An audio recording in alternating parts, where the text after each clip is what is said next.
Obediência parcial é desobediência total. Pelo menos é isso que as Escrituras nos ensinam.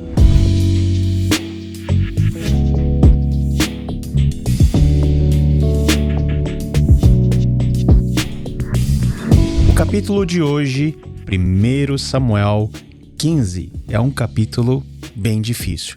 Bem difícil não apenas por causa da narrativa, mas porque nós nos identificamos muito com Saul. Quer ver como? Olha só a história. Deus, no início do capítulo 15, manda Saul e todo o exército de Israel atacar os amalequitas. Os amalequitas são um povo aí que deu problema para os israelitas já há muito tempo, mesmo na época da peregrinação do deserto, e você pode ver isso lá no início de Êxodo, quando o próprio Moisés ele tem uma vitória sobre os amalequitas. E Deus manda que Israel possa não somente atacar, mas destruir todo aquele povo. Agora vão, ataquem amalequitas e consagrem ao Senhor para destruição tudo o que lhes pertencem. Não os poupem, matem homens, mulheres, crianças, recém-nascidos, bois, ovelhas, camelos e jumentos. É um pedido muito duro que Deus faz por intermédio do profeta Samuel, mostrando um dos trechos difíceis de nós, hoje com a mentalidade do século XXI, entendermos. Porque Deus manda que, de forma abrupta, o seu povo destrua com um outro povo. Mas isso está relacionado com a própria função que o povo de Israel tinha de juízo para com outras nações. Os amalequitas estavam em um estado tão obstinado, tão pecaminoso, tão iníquo, que Deus estava para julgar aquele povo e Israel seria o instrumento do juízo de Deus.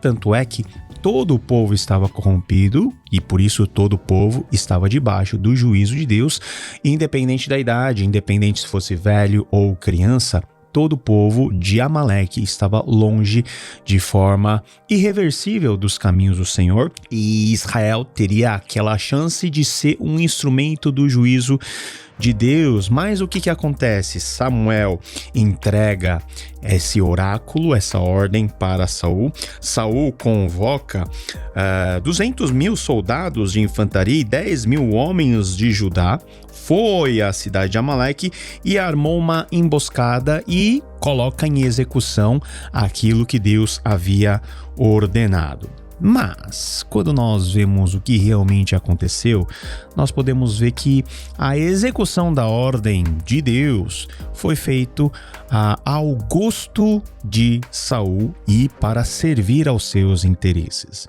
Diz lá no versículo 7, e Saul atacou os amalequitas por todo o caminho, desde Avilá até Sur, a leste no Egito, capturou vivo Agag, rei dos amalequitas, e exterminou seu povo. Mas Saul e o exército pouparam Agag e o melhor das ovelhas e dos bois, os bezerros gordos e cordeiros. Pouparam tudo que era bom, mas tudo que era desprezível e inútil destruíram por completo.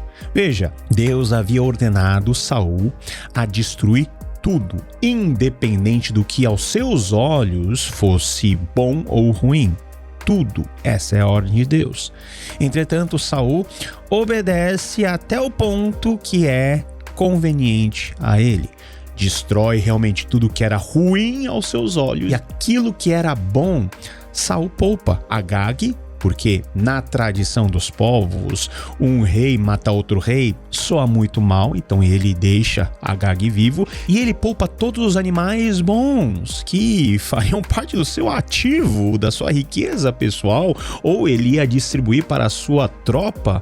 É algo incompreensível que Saul faz, mas Saul faz isso de acordo com os seus interesses. Saul obedece a Deus na medida da sua conveniência. Quantas vezes nós não fazemos isso, não é verdade? Deus nos manda fazer alguma coisa e nós fazemos pela metade, e aquilo que nos é desconfortável e aquilo que aos nossos olhos é ruim, nós simplesmente não fazemos, não tocamos. Nós nos contentamos em obedecer ao Senhor pela metade.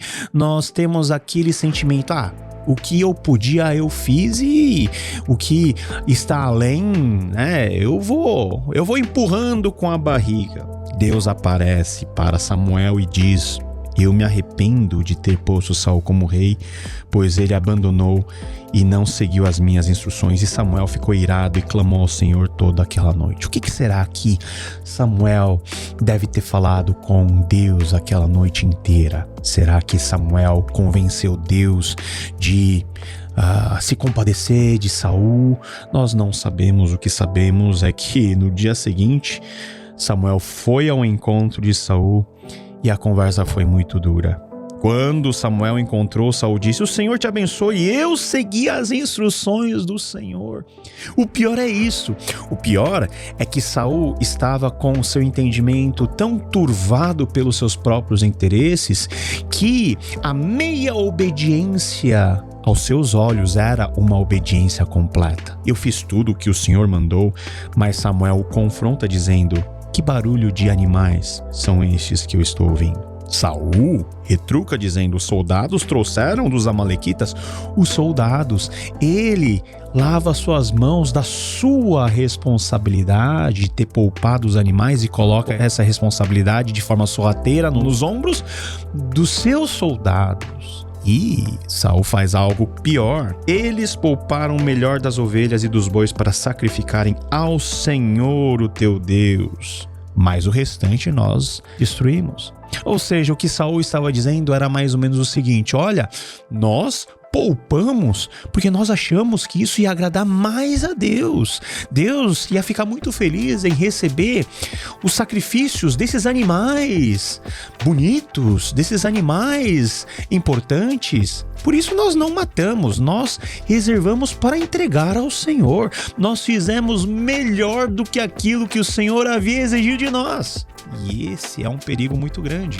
Quando nós não observamos as ordens do Senhor na sua íntegra, nós cumprimos apenas aquilo que nos convém e nós caímos na ilusão de que ao desobedecer, ao nos omitirmos, ao nos abstermos de fazer algo que Deus mandou, nós fazemos isso para benefício do próprio Deus, como se nós soubéssemos mais o que agrada a Deus do que Deus mesmo, por meio da sua ordem. Samuel disse a Saul: fique quieto, eu lhe direi o que o Senhor disse para mim à noite. E Saul pergunta: o que o Senhor disse? E olha só, por que você não obedeceu ao Senhor? Por que se lançou sobre os despojos e fez o que o Senhor reprova?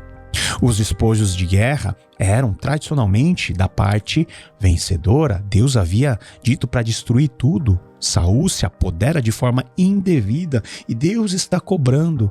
E olha a lição: acaso tem o Senhor tanto prazer em holocaustos e em sacrifícios quanto em que se obedeça a sua palavra? O problema não está no sacrifício, não. O problema não está em matar os animais para agradar o coração de Deus. O problema está em um passo anterior que move todo o sacrifício, que é o seu coração. Você obedece a Deus?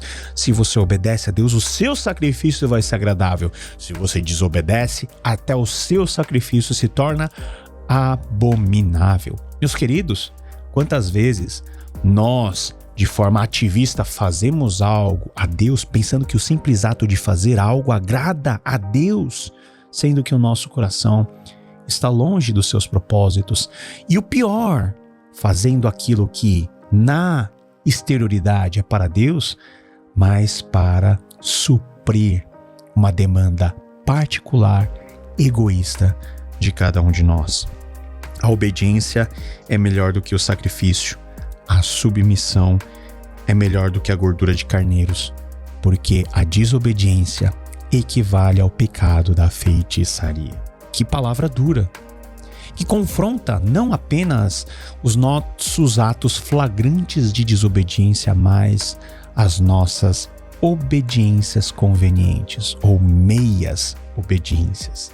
Saul implora para que Deus o perdoe, mas Deus não tinha mais compromisso com esse rei que já estava rejeitado. O Senhor rasgou de você hoje o reino de Israel e entregou alguém que é melhor que você. E Saul não dá o braço a torcer, não. Ele diz: pequei, Agora, honra-me perante as autoridades do povo e perante Israel. Volta comigo para que eu possa adorar o Senhor, o teu Deus. A preocupação de Saul é rasgada aqui diante dessa situação. Samuel, eu quero ser honrado.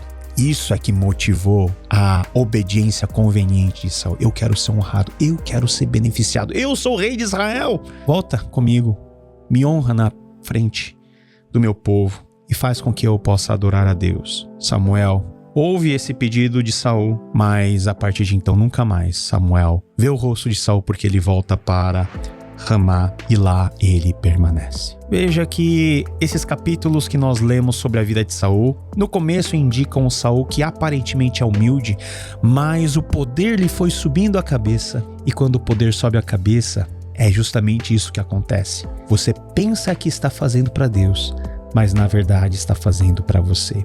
E esse é um alerta para mim e para você, mas principalmente para aquelas pessoas que Deus coloca em postos de liderança. Não confunda os seus interesses com os interesses de Deus e não negocie os seus princípios. Obedeça ao Senhor de forma íntegra, porque para Deus apenas a obediência integral é obediência. Meia obediência é desobediência completa. É um desafio muito grande para nós nos mantermos firmes diante do Senhor. É aonde Saul caiu, é aonde cada um de nós pode cair. Obedeçamos ao Senhor, tenhamos uma vida de intimidade com o nosso Senhor e Salvador Jesus Cristo. Jesus nos ensinou a trilharmos por esse caminho do discipulado em obediência plena à vontade do Pai. Jesus é o extremo oposto de Saul, porque Jesus obedeceu até o fim à vontade de Deus, mesmo que isso implicasse a sua morte, a morte de cruz. Isso nós vemos lá no hino cristológico de Filipenses 2. Esse é o nosso exemplo. Jesus é o nosso padrão. A obediência íntegra, ainda que nos custe a nossa vida, em detrimento dessa obediência mesquinha, que pode até nos conceder lucros momentâneos, mas nos faz pessoas que são rejeitadas por Deus e que perdem a oportunidade de serem realmente bênção para outras pessoas e motivo que Deus seja engrandecido por meio da vida deles. Olha, capítulo difícil, mas eu espero que Deus tenha falado com você, que nós possamos ser obedientes, mas com uma obediência integral a esse Deus que tanto nos amou e sempre quer o melhor de nós. Que Deus nos abençoe. Até o próximo capítulo, querendo Ele. Tchau, tchau.